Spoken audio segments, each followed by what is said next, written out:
आप देख रहे हैं श्री हरि कृपा आश्रम चैनल। संस्थापक स्वामी श्री हरि चैतन्य पुरी जी महाराज।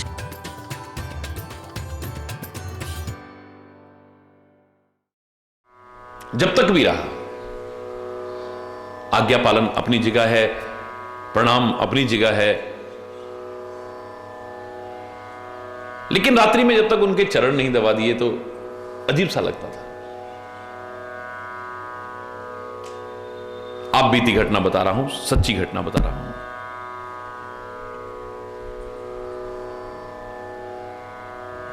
एक दिन रात्रि को मैं चरण दबा रहा था, बुजुर्ग जो 100 वर्ष की, जब कहते थे कि अब आप जाओ बेटा आराम करो, तब करता था। तो मां बाप के चरण दबा चुका, उनके दबा रहा था तो उनको नींद आ गई, कहना भूल गई। बहुत रात में जब नींद खुली तो बेटा अभी तक सोई नहीं? कोई बात नहीं। बोले बेटा आपका मजाक उड़ा रहे थे दिन में कई लोग कि ये किसी की औकात भी नहीं देखता है, छोटे मोटे उनके भी पैर छू देता है। तू बुरा मत मानना, मैं अपने दिल की आवाज सुना रही हूं बेटा।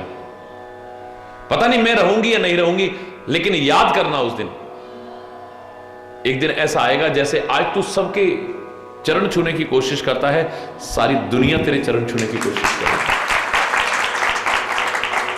जैसे आज तू सबके चरणों में झुकने को तैयार होता है, सारी दुनिया तेरे चरणों में झुकने को तैयार हो जाएगी।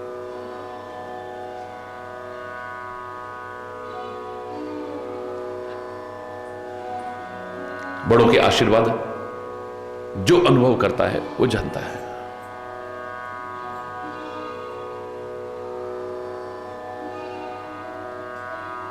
बड़ों के हृदय को कभी दुखी मत करना। मैं कई बार कहा करता हूं, तुम छोटे थे तो कितनी बार तुमने गीला किया उनके आंचल को, गंदगी करके उनके आंचल को तुमने बचपन में बहुत गीला किया है, लेकिन अब बुढ़ापे में उनकी आंखों को दुख से गीला मत करना कभी। अरे बात,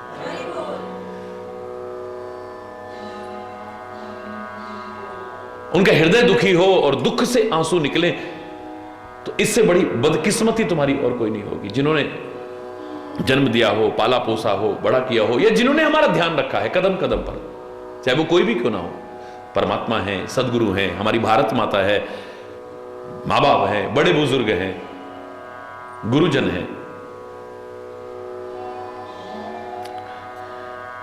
कभी हृदय दुखी करने की कोशिश मत करना। बड़ों के दिल से कभी बद्दुआ निकलती नहीं है, लेकिन जानबूझ के कुछ ऐसा भी मत करना जिससे कि बद्दुआ निकले कभी। हरि बोल।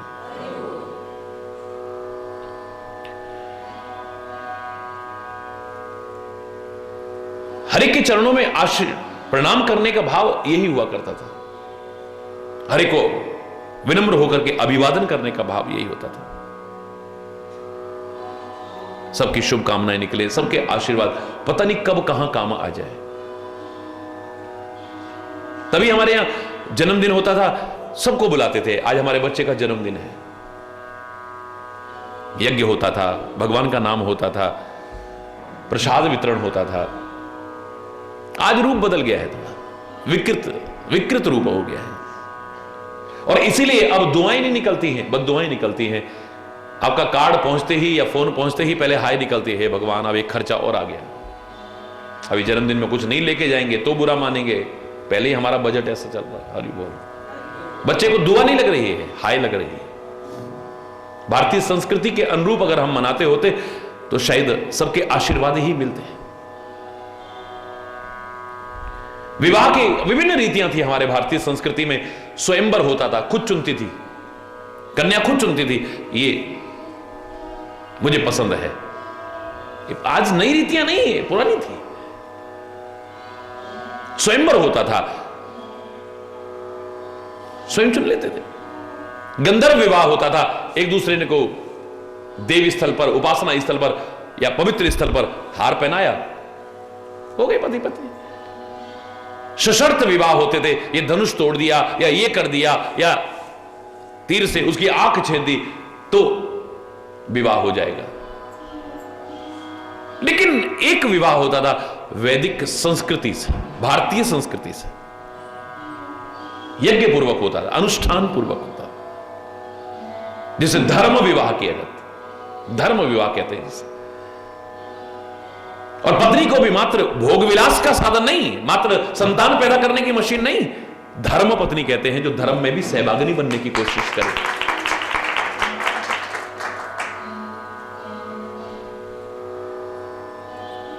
वेस्टर्न कल्चर में जो पति पत्नी का संबंध है, जस्ट लाइक ए डील, जब तक निभ गई, लाइक ए पार्टनरशिप, निभ गई नहीं तो अरे वो नहीं। तो इतने तरह के विवाह होते थे हमारे भारतीय संस्कृति में। सर्वश्रेष्ठ माना जाता था जो भारतीय संस्कृति के अनुरूप होता था। क्यों? क्योंकि उसमें सब परिवार के लोग आए होते थे, सब परिजन लोग आए होते थे, सबके चरणों में वर और वधू प्रणाम करते थे और आशीर्वाद लेते थे। पता नहीं किसका आशीर्वाद जीवन को सुखी बना जाए, किसका जीवन, किसकी शुभकामना, किसका आशीर्वाद हमारे वैवाहिक जीवन को, हमारे गृहस्थ जीवन को सुखी बना जाए। कोई नया काम प्रारंभ करते थे, सबको बुलाते थे, फिर सबके चरणों में प्रणाम करते थे। क्यों? सबकी शुभकामना लो, सबका आशीर्वाद लो।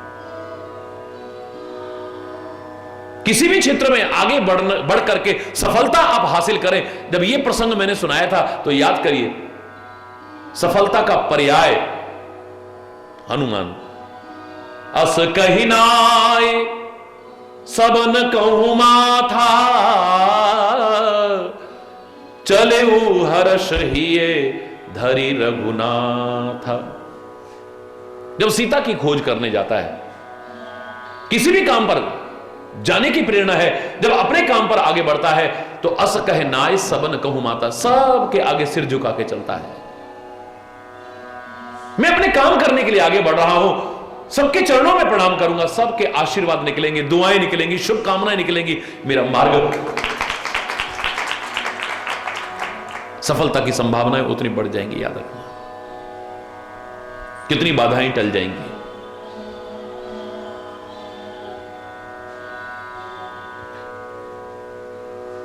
कल की बात को मैं फिर कहूं, ये तभी हो पाएगा जब आप अपने मन में ये ठान लेंगे कि सम्मान सबको देना ये हमारा कर्तव्य है, हमारी ड्यूटी है। हमें सम्मान मिले ये हमारा अधिकार नहीं है। किसी का निरादर ना हो जाए हमसे, किसी का अनादर ना हो जाए हमसे, किसी का तिरस्कार ना हो जाए हमसे, किसी की उपेक्षा ना हो जाए हमसे। हो सके तो सबका सम्मान करने की कोशिश करनी है। हरि बोल। अरे एक और प्रश्न आमतौर से लोग कर दिया करते हैं कि नारी ऐसे हर एक के चरण नहीं छूती हैं। हरि बोल। अब यहां इसका प्रश्न का उत्तर तो अपने आप मिल रहा है कि सबकी प्रेरणा देने वाले तो सीता और राम का जीवन बता रहा है कि राम भी अगर सबके चरणों में प्रणाम कर रहे हैं तो सीता भी सबके चरणों में प्रणाम करने की कोशिश कर रहे हैं। आपकी निगाह में ये स्त्री है, ये पुरुष है, संत की निगाह में स्त्री पुरुष नहीं है। हरि बोल। गुरु की निगाह में स्त्री पुरुष नहीं है, परमात्मा की निगाह में स्त्री पुरुष सब बच्चे हैं उनके। आपकी निगाह में जैसे ये बेटा और बेटी है, मां बाप की निगाह में सब बच्चे हैं। क्या कहते हैं? बच्चे हैं।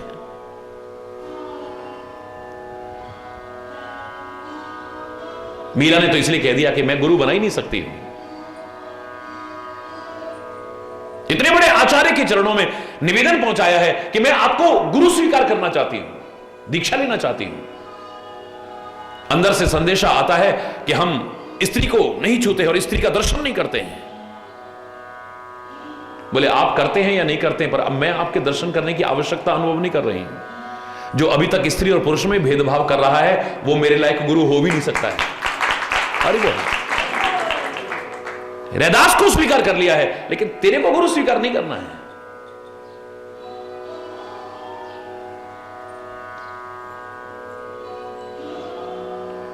बड़ों के चरणों में प्रणाम करना हम सबका कर्तव्य है। रामचरितमानस में अगर इसकी प्रेरणा का उदाहरण देखें,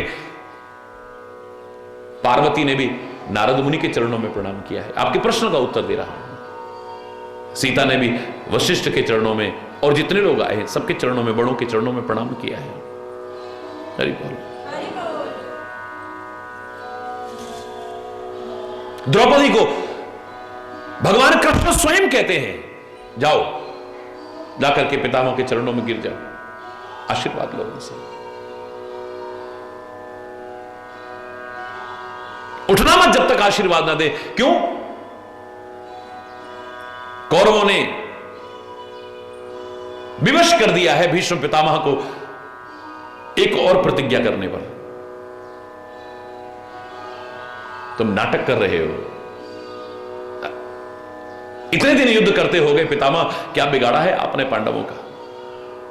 बाल ब्रह्मचारी भीष्म पितामह कान तक खींच करके तीर मारे और सामने शत्रु का हृदय विदीर्ण ना हो, कैसे हो सकता है? तुम नाटक कर रहे हो, दिखावा कर रहे हो, युद्ध नहीं कर रहे हो। लड़ते हमारी तरफ से हो और दिल से मिले पांडवों से हो। तुम अगर सेनापति की कमान नहीं संभाल सकते हो तो हम किसी और के हाथों में सौंप देते हैं।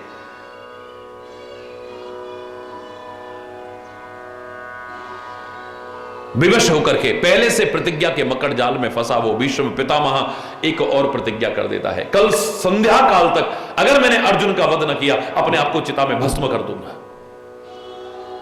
हाहाकार मच गया है। भीष्म पितामह की प्रतिज्ञा, दृढ़ प्रतिज्ञा। कई पहलू मैंने इसके बारे में कहे हैं, लेकिन चरणों में प्रणाम करके आशीर्वाद कैसे मिलते हैं और उसका क्या फल है, इसका पहलू जब मैं वर्णन करता हूं तो यही तो नजर आता है। द्रौपदी कृष्ण को पुकारती है। हमारे पर कोई संकट आए या संकट आने की संभावना हो, हम दुनिया को पुकारते हैं, लेकिन भक्त तो दुनिया के मालिक को पुकारता है और किसी को नहीं, परमात्मा को पुकारता है। रक्षा करो हे केशव। सच्चे हृदय की पुकार को परमात्मा सुने या न सुने, इसमें भ्रम नहीं है, अवश्य सुनेगा। और न सुने ऐसा हो ही नहीं सकता है। दिल की पुकार होनी चाहिए। आप किस भाषा में पुकार रहे हैं इसका महत्व तो नहीं है। संस्कृत देववाणी है, बड़ी अच्छी बात है, हमारी सब भाषाओं की जननी है, बड़ी अच्छी बात है, उसका सम्मान करना चाहिए, उसकी महिमा को प्रतिष्ठापित करना चाहिए, एक अलग विषय है। लेकिन परमात्मा तक अपनी पुकार पहुंचाने के लिए कोई आवश्यक नहीं है कि किसी भाषा विशेष का ज्ञान आपको, आप पढ़े लिखे हैं या नहीं पढ़े लिखे हैं इसका भी महत्व नहीं है। आपको किसी भाषा विशेष का ज्ञान है या नहीं है कोई विशेष महत्व नहीं है। आपका कंठ बड़ा सुंदर है या अच्छा नहीं है कोई महत्व नहीं है। आपकी भाषा शैली बड़ी अच्छी है या नहीं है इसका भी महत्व नहीं है। लेकिन प्यार की पुकार है या नहीं इसका महत्व जरूर है। भाव बिन सुनी पुकारों को कभी सुनता नहीं, भाव की एक टेर भी करती मुझे लाचार है। भाव का भूखा हूं मैं और भाव ही बस सार है। भाव हो, प्यार हो, सच्चे हृदय की पुकार को परमात्मा न सुने ऐसा हो नहीं सकता है। आप जब कर सकते नहीं तब कर सकते नहीं, साधन नहीं। कई बार ऐसी समस्या आ जाती है कि आप अगर तुरंत कोई समाधान न निकला तो फिर फायदा क्या है, बाद में कुछ भी होता रहे। मुख सूख गया जब रोते हुए, एक भक्त कहने लगा भगवान से, मुख सूख गया जब रोते हुए तब अमृत भी बरसाया तो क्या। जब डूब गए भव सागर में तब नाविक नाव को लाया तो क्या। जब लोचन बंद हमारे हुए तब निष्ठुर तू मुस्काया तो क्या। जब देख ही नहीं सकते अब तो मुस्कुराता रहे सामने खड़ा।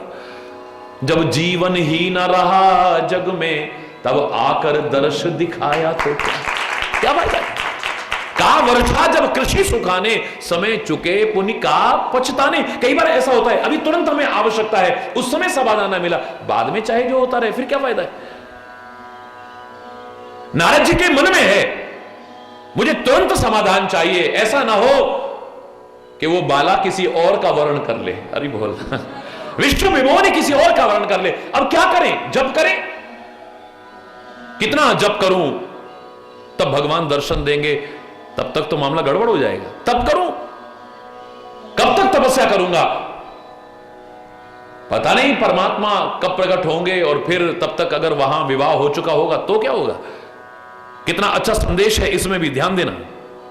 जब ऐसा समय हो,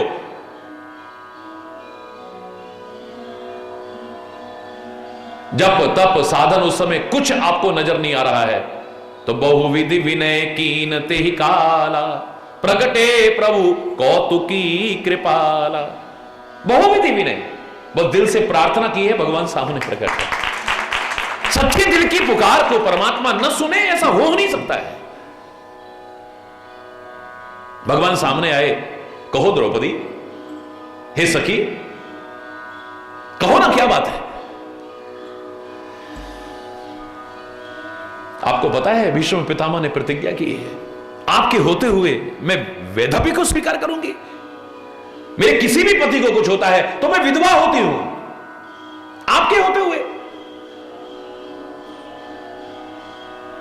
भगवान कहते घबराती क्यों हो? द्रौपदी घबराओ मत। क्या करूं केशव, मुझे कुछ समझ में नहीं आ रहा है। अगर मेरे अर्जुन को कुछ हो गया तो नहीं नहीं नहीं नहीं, मैं ये बर्दाश्त नहीं कर पाऊंगी। भगवान कहते हैं 16 श्रृंगार करो, जाओ 16 श्रृंगार करो। आपको मजाक सूझ रहा है केशव, मेरी क्या अंतरदशा है जानते हैं आप? द्रौपदी, जो मैं कह रहा हूं वो करो ना। 16 श्रृंगार किए हैं। घूंघट करो।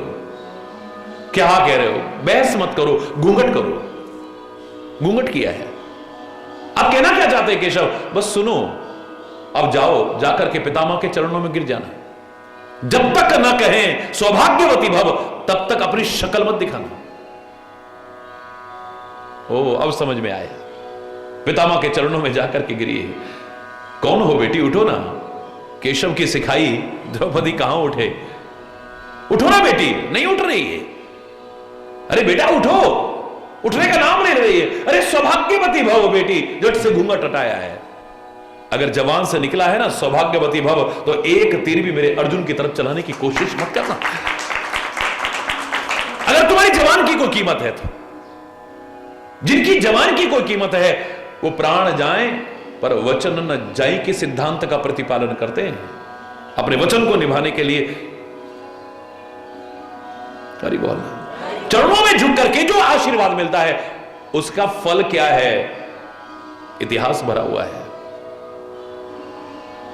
सीता भी बंद बंदे पग सिए सब ही के, किसी के प्रति कोई दुर्भावना नहीं है। राम का प्रिय वही हो सकता है जो राम जैसा स्वभाव रखे, राम जैसा आचरण रखे, राम जैसी मर्यादाओं का पालन करे। विपरीत वाला नहीं। ये शंकर जी की बारात नहीं है जो सब चलेगा। कोई अनेक मुख वाला, कोई बिना मुख वाला, अनेक भुजा वाला, कोई बिल्कुल बिना भुजा वाला, कोई अनेक पैर वाला, कोई बिना पैर वाला, कोई भूत, कोई प्रेत, कोई पिशाच, कोई ये कोई वो। नहीं नहीं नहीं, ये मर्यादा पुरुषोत्तम का मामला है। यहां तो मर्यादित जीवन ही परमात्मा को प्रिय हो सकता है। अरे वो कदम कदम पर जहां मर्यादा हो, अमर्यादित जीवन किंचित मात्र भी श्री राम का प्रिय नहीं बना सकता है। राम का प्रिय वही बना है जिसने कदम कदम पर मर्यादा का पालन किया। अगर राम कदम कदम पर मर्यादा का पालन करते हैं तो सीता भी बचपन से को मर्यादा में पालन करने में कम नहीं। छोटी सी अवस्था है, तुलसी कितना सुंदर फिर होते हैं। छोटी सी बात है लेकिन बड़ी महत्वपूर्ण बात है, याद रखना। राम की प्रिय बनी है कब? जब छोटी छोटी बातों में भी मर्यादा का पालन करती है। राम गए पुष्प वाटिका में तो जानकी वहां आई थी ना, उस समय देखो क्या लिखा है, गिरिजा पूजन जननी पठाई।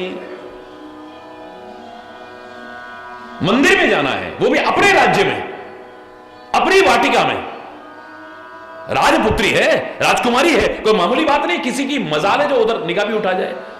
लेकिन फिर भी मां से बिना पूछे नहीं गई है। हरि बोल। स्वेच्छाचारणी नहीं है कि मां मना कर दे और फिर भी नहीं। हरि बोलना, मर्यादा है। मंदिर में जा रहे हैं पूजा करने, गिरजा पूजन जननी पठाई, मां ने कहा है बेटा नहीं जाओ। कितनी बड़ी मर्यादा है, ध्यान देना।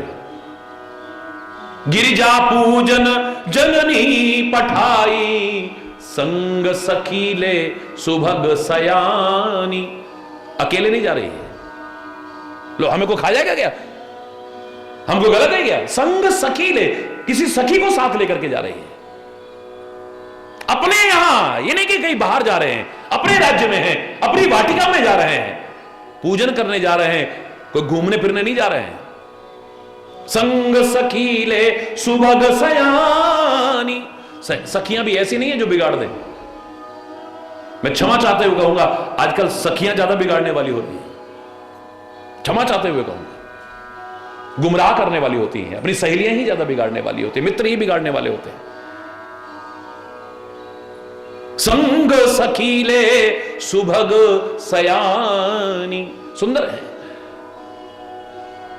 और यहां को बाह्य सौंदर्य से तात्पर्य नहीं है, जिनका स्वभाव सुंदर है, जिनका आचरण सुंदर है, जिनका चरित्र सुंदर है, ऐसी संगति कर रही हैं तो फिर अच्छे ही बनेंगे, बुरे नहीं बन सकते। और सयानी है, ना समझ नहीं है कि ना समझी में कुछ गलत कर जाएं, ना समझी में गलत मार्ग पर चल जाएं, ना समझी में दूसरे को गलत मार्ग पर चला दें, बिल्कुल भी नहीं। सयानी सखियां हैं। राम का प्रिय बनना, प्रभु का प्रिय बनना, गुरु का प्रिय बनना, संत का प्रिय बनना, महापुरुषों का प्रिय बनना यूं ही नहीं बना देगा आपको। अगर आपके जीवन में मर्यादा नहीं है तो याद रखना। हरि बोल। मां ने भेजा है, पूजन करने के लिए जा रहे हैं, गिरिजा के पूजन करने जा रहे हैं। अकेले नहीं, साथ में सखियां जा रही हैं, और वो भी सुभग और सयानी सखियां हैं। और रास्ते में इधर उधर की बातें करते नहीं जा रही हैं, हा हा ही अमर्यादित रूप से करते हुए, बिल्कुल नहीं। संग सखीले सुभग सयानी, गावहि गीत मनोहर बानी। जिस गिरिजा का पूजन करने जा रही हैं, उसके भक्ति के गीत बड़ी मधुर वाणी में गाती हुई जा रही हैं। अंदर भी अच्छे विचार हैं, जवान पर भी अच्छे, यानी मन वचन और कर्म तीनों से ही अच्छा जो बनेगा वही आदर्श भी बनेगा, और वही मेरे मर्यादा पुरुषोत्तम का प्रिय बन सकता है? अगर राम कदम कदम पर मर्यादा का पालन करते हैं तो राम का प्रिय भरत कितना पालन करता है, राम के प्रिय जानकी कितना पालन करती है, राम का प्रिय लक्ष्मण कितना पालन करता है, राम का प्रिय हनुमान कितनी मर्यादा का पालन करता है, इसे देख करके प्रेरणा लो।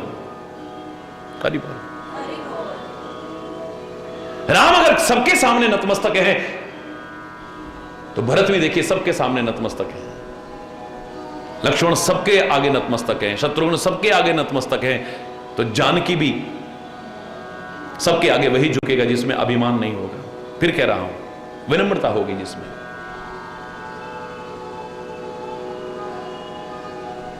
सबके आगे झुकने का तात्पर्य नहीं, अब बेटियां भी हमारी हर एक के आगे प्रणाम करे, कोई दूषित विचार वाला है, कुछ है, कोई ऐसा, इस या तात्पर्य है बड़ों से, महापुरुषों से, संतों से, परमात्मा के आगे, देवों के आगे झुकोगे तो आशीर्वाद मिलेगा। बंदी बंदी पग सी सब ही के, आशीर्वचन लहे प्रिय जी के। जी के जो प्रिय आशीर्वाद थे वो ग्रहण किए हैं। माताओं ने देखा, सासुओं ने देखा, जब सीता को सहम गई बेचारी, आंखें बंद हो गई, देखा नहीं जा रहा है। इतनी सुकुमार है, इतने सुखों में रहने वाली, जिसके लिए कहते हैं सिए न दीन पग अवनी कठोरा। कभी कठोर पृथ्वी पर उसने पैर नहीं रखा था, इतनी कोमल। इसको कष्ट ना हो जाए, मां कौशल्या उसे दिए की बत्ती बुझाने तक को नहीं कहती थी। इतना करने में भी इसको तकलीफ ना हो जाए, कितनी कोमल होगी, याद रखो। वो आज ऐसे कष्ट उठा रही है?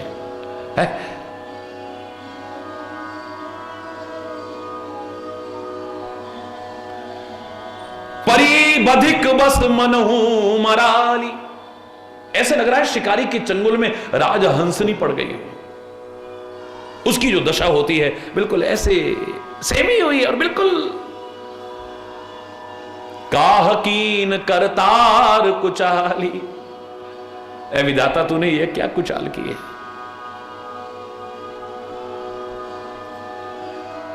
इस सीता को इतना दुख और कष्ट देख करके हमें इतना कष्ट हो रहा है, ये कितने कष्ट उठा रही है।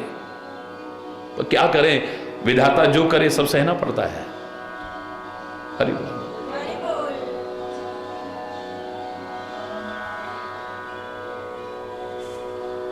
जीवन में जब आप प्यार को महत्व दोगे ना, मैं दावे से कह रहा हूं, आपको दुख भी सुख जैसे लगेंगे, दुख भी सुख जैसे। और अगर आपके जीवन में प्यार को जगह नहीं है तो फिर आप कितने सुख में रह करके भी दुखी होते रहोगे।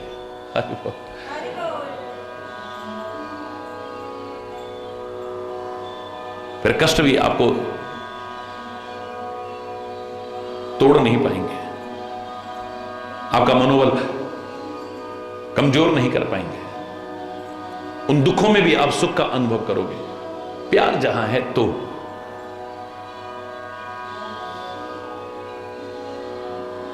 जनक सुता है, ये बहुत धैर्य धारण करती है, हृदय में कोने में जल आ गया है, सबसे बड़े प्यार से मिलती है, करुणा छा गई है पूरी पृथ्वी पर। पृथ्वी पुत्री है ना ये। हरि बोल। सबके चरणों में प्रणाम कर रही है, बार बार लाग लाग पग सवन सी है, बार बार कह रहे हैं इस चीज को। जो मिलता उसके चरणों में प्रणाम, जो मिलता उसके चरणों में प्रणाम कर रही है। और भेंटते अति अनुराग, बड़े प्यार के साथ मिल रही हैं सबसे, और वो भी हृदय में आशीर्वाद दे रही हैं कि भरी रहो सौभाग्य, तुम्हारा सौभाग्य अटल रहे, बना रहे तुम्हारा सौभाग्य। सीता ने देखा कि ये सब बड़ी व्याकुल हैं,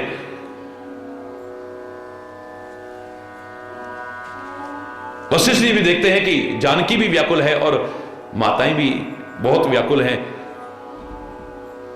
तो ज्ञानी गुरु जान गए सारी और उन्होंने बैठने के लिए कहा है, कुछ परमार्थ की कथाएं कहने लगे हैं।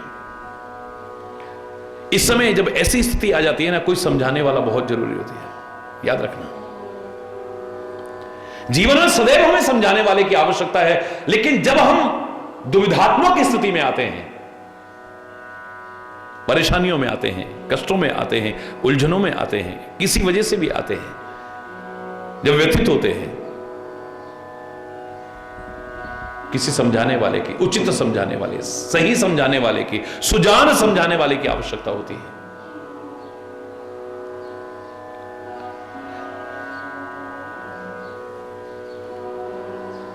शांत किया सबको, लेकिन साथ ही साथ मुनिराज ने कहा कि महाराजा दशरथ स्वर्गलोक से धार गए, सुन रघुनाथ दुसह दुख पावा। राम को सुनकर के बहुत दुख हुआ है, और उसमें भी मेरे प्रति प्रेम उनकी मृत्यु का कारण बना। धैर्य की धुरी धारण करने वाले राम व्याकुल हो गए। राम से जो प्यार करे, राम के लिए अपनी जान तक देने को तैयार हो, राम उससे कितना प्यार करेंगे शायद आप सोच नहीं सकते हैं। अपने प्राण भी जो तिनके की तरह से त्याग दे राम के वियोग में, राम उससे कितना प्यार करेंगे। प्यार का ही तो परिणाम है जगत पिता बेटा बन करके आ गया है।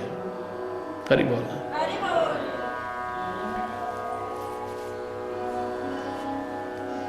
एक और दुखद स्थिति यहां पर हो गई है, व्याकुलता का माहौल हो गया है महाराजा दशरथ की मृत्यु का समाचार सुनकर के।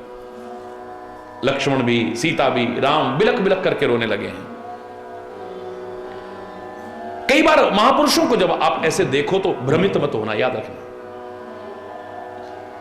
ये तो सब कुछ जानते हैं।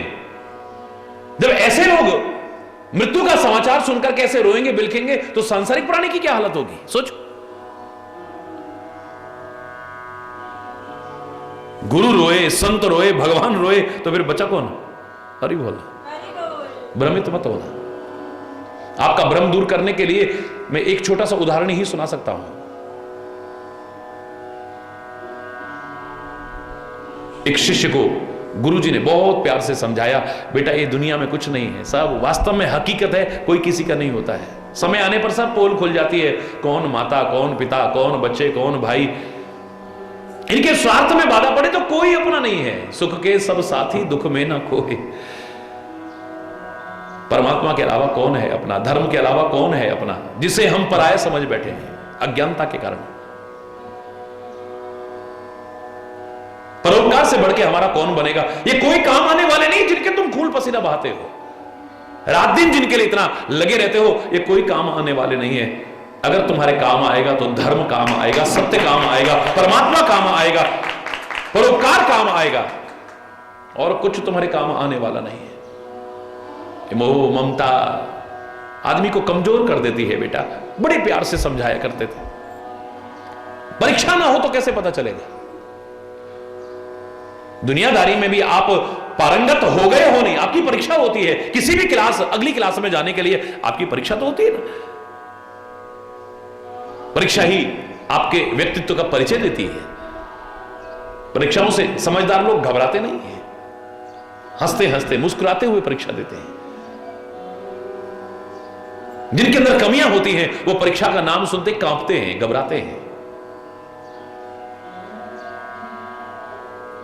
जो अपने कर्तव्य का ठीक से निर्वाह करते हैं ना, वो तो परीक्षाओं में बड़े उत्साहित होते हैं।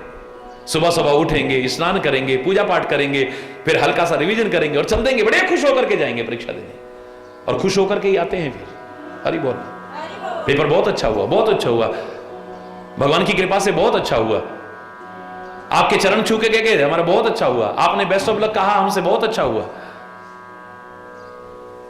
सबको धन्यवाद अर्पित करते हैं। अपनी मेहनत से भी ज्यादा औरों के आशीर्वाद और शुभकामनाओं को महत्व देते हैं। तो परीक्षा की घड़ी आई है, पता लगा उस शिष्य की मां का देहांत हो गया है। मां तो मां है, उसकी महिमा की गाने की सामर्थ्य मैंने पहले भी कहा मेरी वाणी में नहीं है, मैं नहीं गा सकता।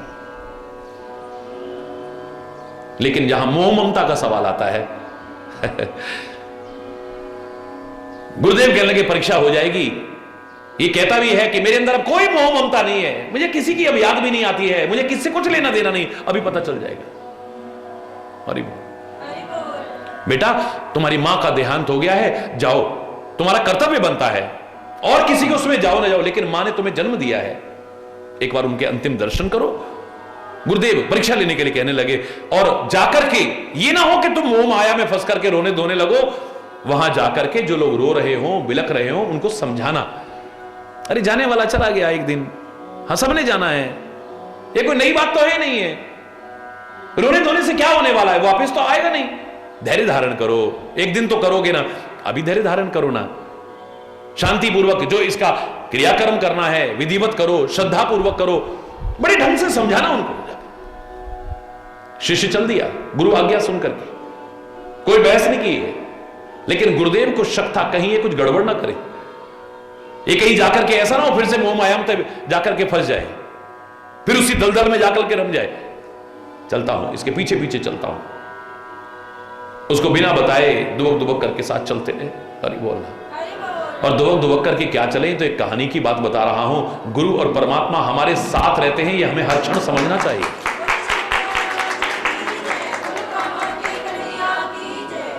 वो कहे ना कहे उन्हें सब पता होता है। तुम्हारे मन के अंदर में जो भाव आते हैं, अच्छे या बुरे जो भी आते हैं, वो भी जानते हैं। हरि बोल। समय आने पर इशारा कर देते हैं। हरि बोल। जोर से बोलो। ठुकराते इसलिए नहीं, उनके मन में एक भाव होता है, इन्हें फिर गले लगाओ, सुधर जाएंगे तो इनका जीवन बन जाएगा। उनके मन में एक उदारता का भाव होता है, कृपालुता का भाव होता है। पीछे पीछे चल रहे हैं। हृदय को बड़ा दुख हुआ, मैंने जिसे इतना समझाया, जितना सिखाया, इसने सारा ज्ञान मिट्टी में मिला दिया। क्या देखते हैं कि आंगन में मां का शव पड़ा हुआ है, चारों ओर बैठे लोग रो रहे हैं, दो रहे हैं, बिलक रहे हैं। जितना वो रो रहे थे उनसे ज्यादा इसने रोना धोना शुरू कर दिया है। इधर करवट, इधर करवट, इधर पड़ रहा, इधर गिर रहा, उधर पड़ रहा, छाती पीट रहा है, कभी बुरा हाल है इसका। अब सारे के सारे जो रो रहे थे, बिलक रहे थे, वो सारे चुप हो गए। बाबा जी कौन है जो ऐसे रो रहा है? अरे बोल, अरे वही इसका बेटा भाई, बहुत साल बाद आया है। वो बड़े आराम से बात करने लगे। अब जिनको चुप कराने आया था वो चुप करा रहे, बेटा शांत हो जाओ। अरे हम गृहस्थी लोग हैं, हम एक दिन शांत होंगे, ऐसे कहां गुजारा, जाने वाला तो चला गया, एक दिन धैर्य। तू तो सब कुछ छोड़ चुका है, बाबा जी बन चुका है, अब तू काहे को रो रहा है? हरि बोल। जिनको चुप कराने आया था, शांत कराने आया था, जिनका रोना धोना बंद करा, वो इसको चुप करा रहे हैं। उल्टा हो रहा है। गुरुजी को बड़ा दुख लगा, ये तो गड़बड़ हो गया भाई। अरे मां मैं जिंदा नहीं रहूंगा, मां मैं जिंदा नहीं रहूंगा, मुझे पता होता कि तू एक दिन मर जाएगी तो मैं जाता ही नहीं यहां से। हरि बोल। शव यात्रा प्रारंभ हुई, सारे के सारे पीछे पीछे चल रहे हैं, राम नाम सत्य का उद्घोष करते हुए। हरि बोल।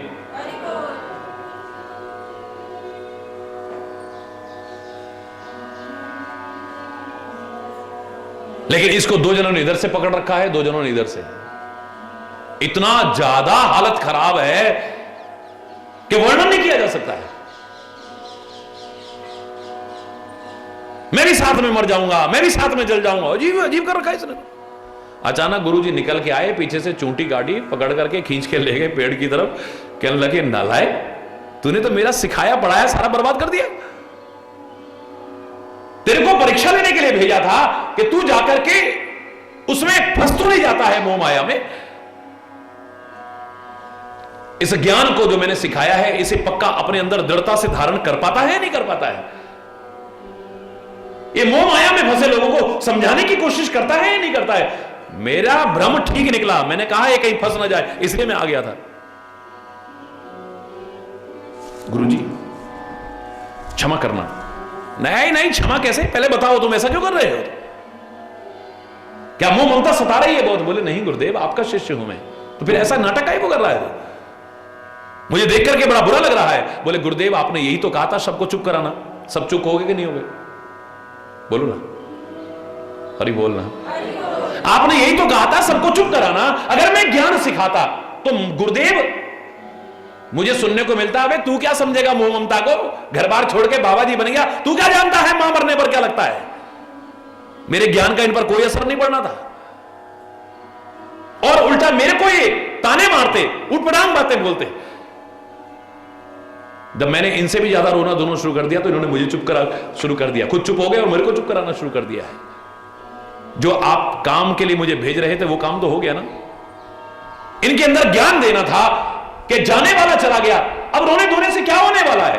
तो जो मैंने सिखाना था, मेरे सिखाने पर ये उल्टा बोलते, अब वो मुझे सिखा रहे हैं, अरे देखो भाई जाने वाला चला गया, भैया हम भी एक दिन सब्र कर लेंगे। अरे तू भी कर, तू तो बाबा जी हो गया, तू काहे को रो रहा है? हरि बोलना। संतों की, महापुरुषों की, परमात्मा के क्रिया को देख करके एकदम से भ्रमित होने की कोशिश मत किया करो। वो क्यों कर रहे हैं, किसलिए कर रहे हैं, ये तुम नहीं समझोगे। उसको समझना इतना सरल नहीं है, इतना सरल नहीं है। तुम्हें जो मार्गदर्शन दे बस उसे अपनाओ। कहते हैं ना, गुरु नानक देव चले जा रहे थे, संत क्या बोल रहा है, क्यों बोल रहा है, इसे तुम क्या समझोगे, एकदम भ्रमित हो जाओगे। गुरु नानक देव चले जा रहे हैं, बाला मर्दाना साथ में है, एक गांव के पास से निकले, ऐसे संस्कार उनके, कोई स्वागत नहीं, कोई सत्कार नहीं, कोई सम्मान नहीं, कोई प्रणाम नहीं, बल्कि भोजन का समय हुआ है, ये मांगने भी गए हैं तो कहते हट्टे कट्टे होकर कमा खा नहीं सकते, शर्म नहीं आती, मुस्टंडे होकर के मांगने आ गए हैं। बोले हमारे गुरुदेव गए। अरे गुरुदेव गई, किसने सिखाया है ये सब? अब शब्द भी कहते हैं वो। बाला मर्दाना ने आके बताया, वहां से आगे बढ़ते हैं गुरुदेव।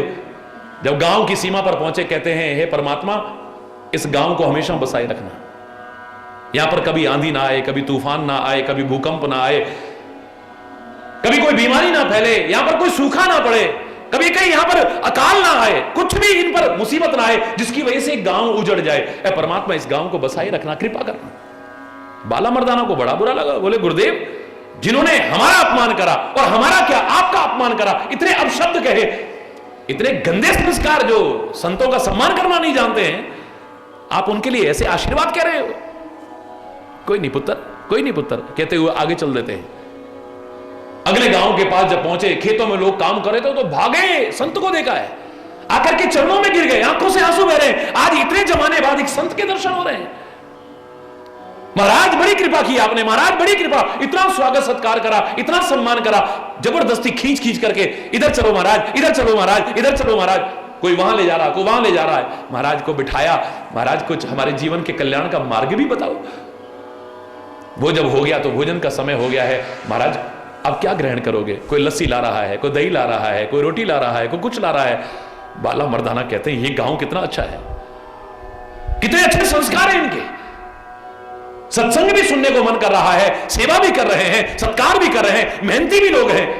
एक वो गांव था, एक ही गांव है, लेकिन गुरुदेव जब उस गांव से जाते हैं, गांव वाले रोते बिलखते, छोड़ना नहीं चाहते हैं, जबरदस्ती गुरुदेव छोड़ करके आगे बढ़ते हैं।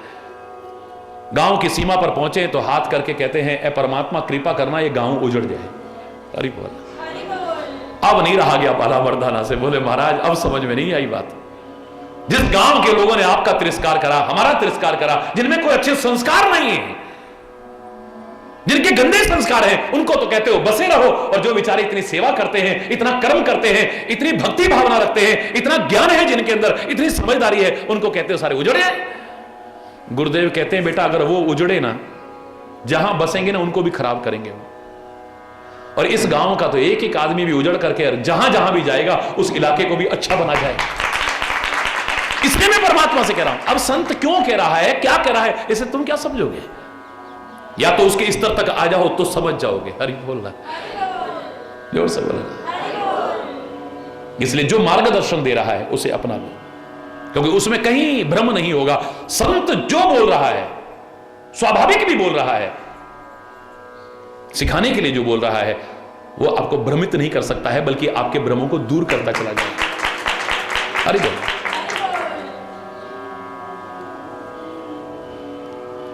राम जी रो रहे हैं, बिलख रहे हैं। अब अज्ञानी आदमी तो कहेगा ये काहे के भगवान है बताओ। दशरथ के मरने का समाचार सुन के क्या हालत बना रखी है इन्होंने। समझ में आ गया? उदाहरण नहीं आया है? मरण है तू निज नेह विचारी, भय अति विकल। दुनिया तो विकल होती है, पर मेरे राम अति विकल हो गए हैं। धीर धुर धारी, धैर्य की धुरी को धारण करने वाले राम इतने व्याकुल हो गए, वर्णन नहीं कर। कुलिस कठोर सुनत कटुबानी, बिलपत लखन सीय सबरानी। लक्ष्मण भी बिलख रहे हैं, सीता भी बिलख रही है, सब रानियां बिलखने लग गई हैं देख देख करके। वहां का माहौल ही अलग हो गया है। सारा समाज शोक से त्रस्त हो गया है। ऐसे लग रहा है कि दशरथ की मृत्यु आज ही हुई होगी। वो रोना धोना बच गया वहां पे। हरि बोल। यहां राम ने लौकिक मर्यादाओं का ज्ञान कराया है। और मैंने आपको पहले भी कहा था कि जिस जीवन में मर्यादाएं नहीं है वो जीवन कल्याणकारी नहीं बन पाएगा। गंगा जब तक अपनी सीमा और मर्यादा में है, अपने किनारे बसे लोगों का भला करती है, उन्हें जीवन देती है, जल देती है, अन्न देती है, प्राण देती है, सब कुछ देती है। लेकिन कभी बाढ़ आ जाए, भगवान न करे, अपनी सीमा और मर्यादा को वो लांघ जाए, तोड़ दे, तो जिन किनारे बसे लोगों को जीवन देती थी उनका जीवन लेने वाली बन जाएगी।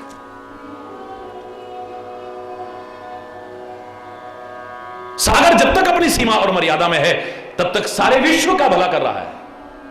भगवान न करे, कल्पना करके सिहरन होती है, कभी अपनी सीमा को लांघ गया हो। सुनामी के टाइम अपनी सीमा को लांघा था तो लाखों लाखों लोगों की जानें चली गई थी, विनाश ही विनाश थी। कभी ये सागर अपनी सीमा को लांघ गया, अपनी मर्यादा को छोड़ बैठा, तो सारी दुनिया में विनाश के अलावा कुछ और नहीं होगा। जहां मर्यादा नहीं है वहां कल्याण नहीं है। मर्यादा पुरुषोत्तम श्री राम का जीवन कदम कदम पर हमें मर्यादाओं के पालन का संदेश देता है कि अगर तुम मर्यादित जीवन जियोगे, अकल्याण हो ही नहीं सकता। कदम कदम पर कल्याण, तुम्हारा अपना कल्याण होगा और तुम दूसरों के कल्याण के भागीदार बनोगे, याद रखना। हरि बोल।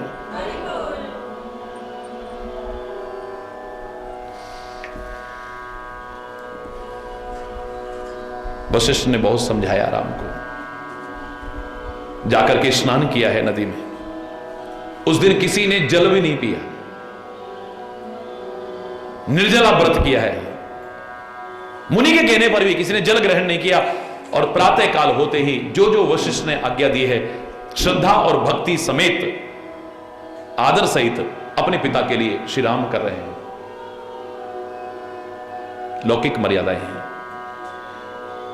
तर्पण करना, श्राद्ध करना, इसका भाव क्या हो सकता है? श्राद्ध श्रद्धा शब्द से बना है, याद रखना।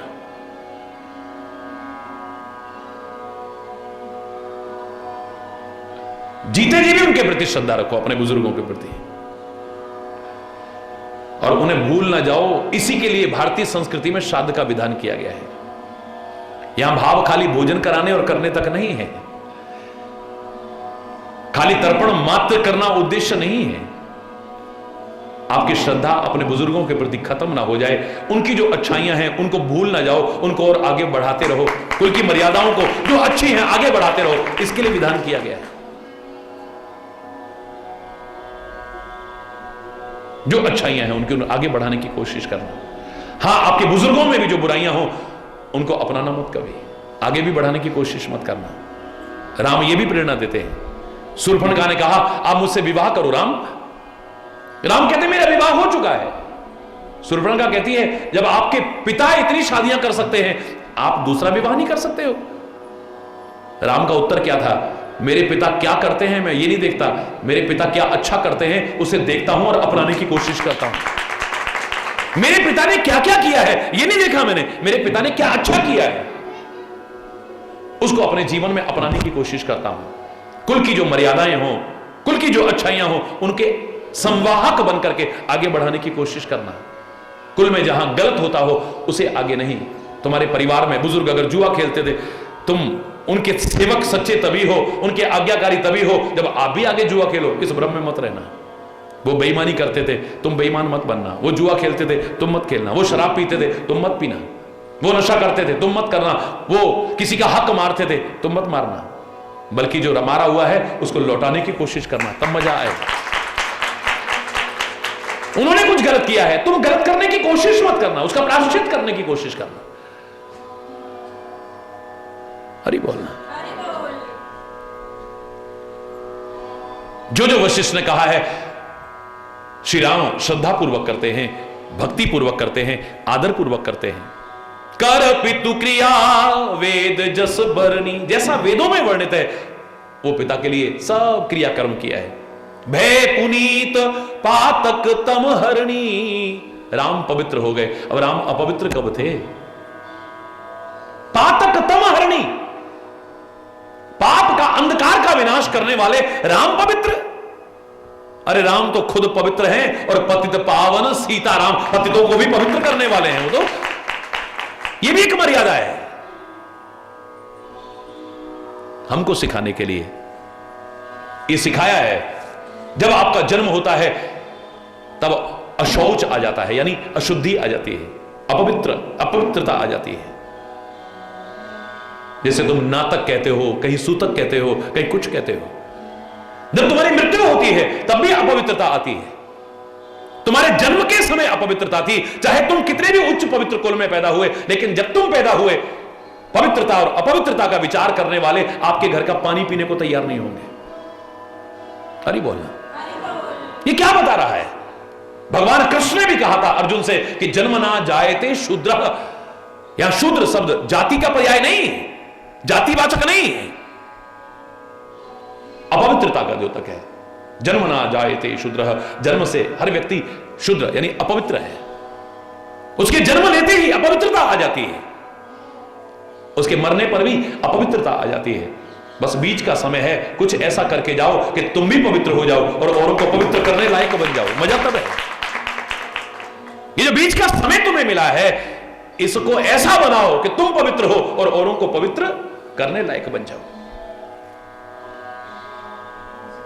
खुद तरो, औरों के तारक बनने की कोशिश करो। अपना कल्याण करो, औरों के कल्याण के भागीदार बनो। अपना हित करो और दूसरों के भी हित साधक बनने की कोशिश करो। हरि बोलना। उल्टा ना हो जाए हमारा जीवन, अधूरा स्वार्थ में जीवन ना हो जाए कि तुम अपना भला चाहो, नहीं, अपना भला भी और औरों का भला भी चाहो। अगर आप स्वार्थ में जीवन जीते हो तो उसे भी विचार पूर्वक जीना। आप अपना भला चाहते हो, मेरा कोई विरोध नहीं, लेकिन किसी का बुरा करके भला होता हो, ऐसा करने की कोशिश मत करना। आप अपना लाभ चाहते हो, मेरा कोई विरोध नहीं है, लेकिन किसी को नुकसान पहुंचा करके जो लाभ आता हो, ऐसा लाभ नहीं। तुम अपना जीवन चाहते हो, मेरा कोई विरोध नहीं है, लेकिन लोगों की लाशों पर पैर रख करके अगर जिंदगी बचती हो, इससे मर जाना कहीं बेहतर है। हरि बोल।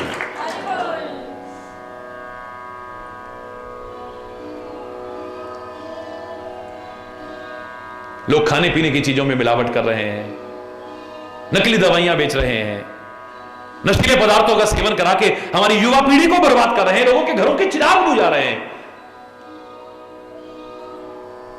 लाभ तो हो रहा है, लेकिन किसी को हानि पहुंचा करके, लोगों के जीवन से खिलवाड़ करके, लोगों के घरों के चिराग बुझा करके।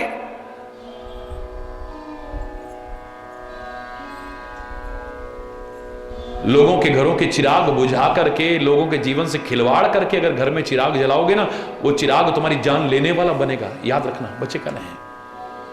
अगर दिल किसी का दुखाया ना होता, जमाने ने तुझको सताया ना होता, न आते तेरी आंख में आज आंसू, दुख के किसी हंसते को अगर रुलाया ना होता, न चुभता तेरे पांव में आज काटा, जो नश्तर किसी को चुभाया ना होता, न घर में अंधेरा तेरे आज होता, जो दीपक किसी का बुझाया ना होता। आदमी गलती करते समय एहसास नहीं करता है इसका परिणाम क्या भोगना पड़ेगा। जब उसका फल भोगना पड़ता है तब पता चलता है, फिर रोता है, फिर चिल्लाता है। अब फल तो वही मिलेगा ना, बोए पेड़ बबूल का, तो आम कहां सो खाए फिर। हरि बोलना है, जो करेंगे वो तो भोगना पड़ेगा। फिर जब भोगेंगे तब पता चलेगा।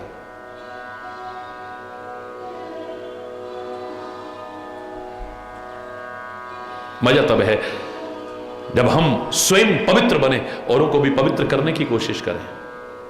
अपने मन को पवित्र बनाएं, अपनी बुद्धि को पवित्र बनाएं, अपने विचारों को पवित्र बनाएं, अपने जीवन को पवित्र बनाएं, अपने खान पान को पवित्र बनाएं, अपनी सोच को पवित्र बनाएं और पवित्रता का वातावरण बनाने की कोशिश करें।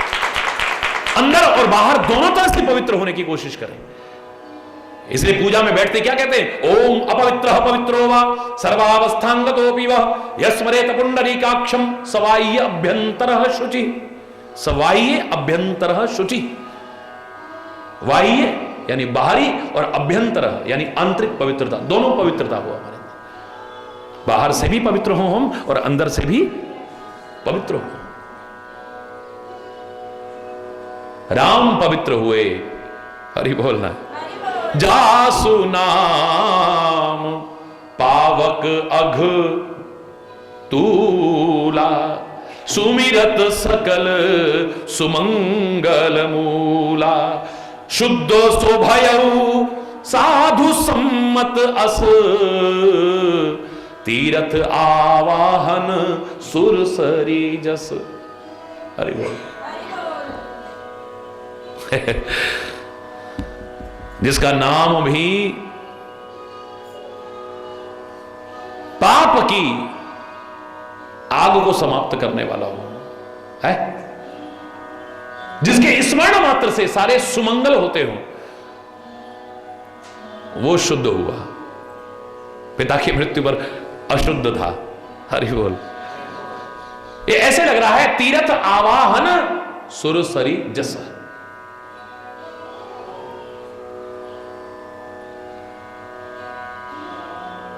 जैसे स्नान करते समय आप सारे तीर्थों का आवाहन करते हो ना, है? गंगा इत्यादि का स्मरण करते हो, ऐसा ही है बस।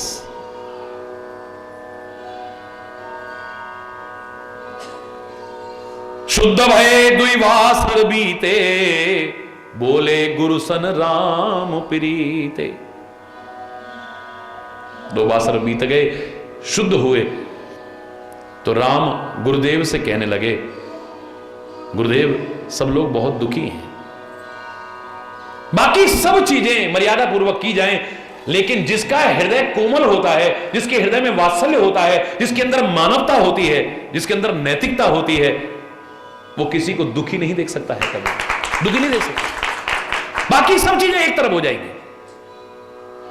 मैं कह दूं, अगर किसी को दुखी देखे और उसको दुखी देख करके, कष्ट में देख करके सहायता करने की बजाय उस समय पूजा पाठ करे, वो राम का अनुयायी हो ही नहीं सकता है।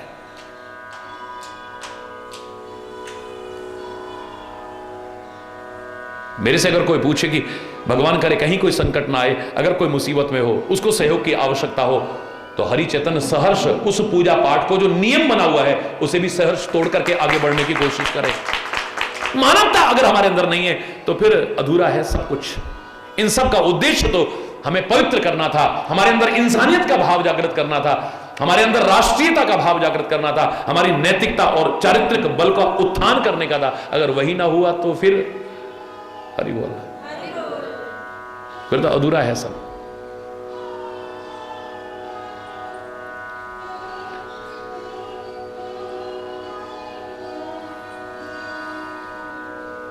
हे नाथ, लोग सब बहुत दुखी हैं,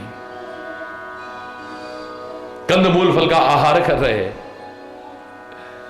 एक एक पल मुझे माताओं को, भरत को, शत्रुघ्न को, गुरुदेव को और सारे अवधवासियों को देख करके युग युग के समान बीत रहा है। इनको कष्ट नहीं हो रहा है मेरे दर्शन करते हुए, मुझसे मिलते हुए, मेरे पास रहते हुए, लेकिन मुझे कष्ट हो रहा है। आप नगर को वापिस चले जाएं इन सब के सहित।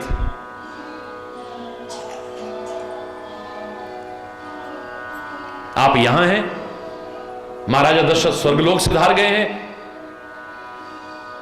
बहुत कुछ कहा मैंने, मूर्खता की है, लेकिन आप जो उचित हो वो कहिए, हम वही करेंगे।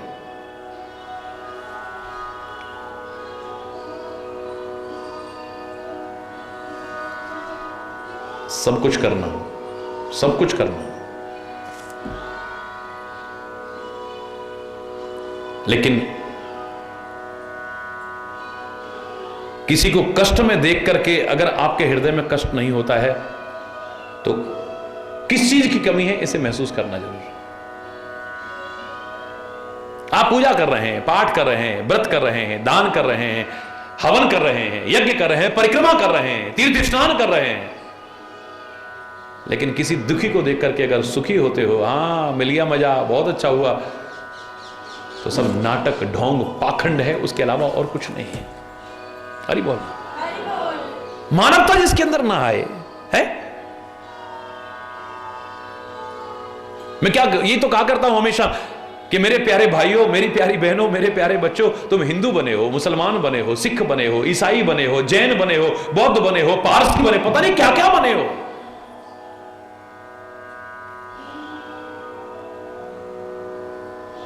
लेकिन तुम एक सच्चे इंसान बने हो या नहीं, अंदर झांक करके देखते रहो।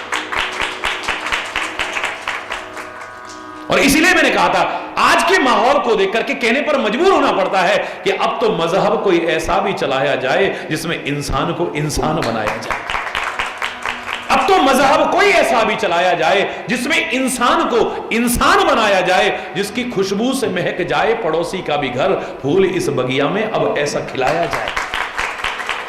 आग बहती है अब यहां गंगा में और यमुना में, कोई बतलाए कहां जाके नहाया जाए।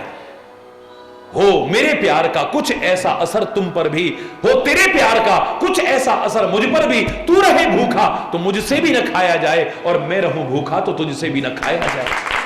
मजा तब है किसी दुखी को देख करके। आपका हृदय अगर दुखी नहीं होता है तो